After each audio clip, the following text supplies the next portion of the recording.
Hello everyone, today I want to show you guys this outdoor waterproof housing for the plug. We've been using this 2 years now. It is GFCI. Also, you can just reset the unit right here if you need it. So it works really well for my pool filter setup, and for my pool cleaning robot works really well. So this provides really good coverage for the water, rain, anything.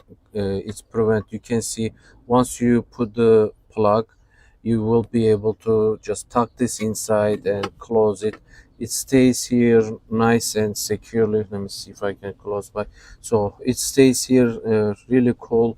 It just keeps everything from the water, so it doesn't go inside. You can see here uh, on the side we have this nice rubber pieces that it prevents water going inside.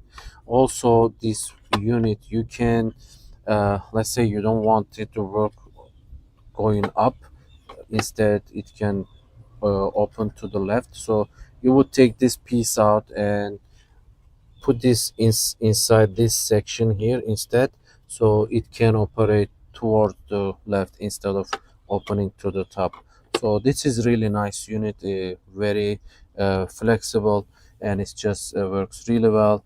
I really enjoy this was really good choice. It's, as I mentioned, it's been 2 years, never had any issue. I hope this will provide you guys good solution as well. Thank you for watching.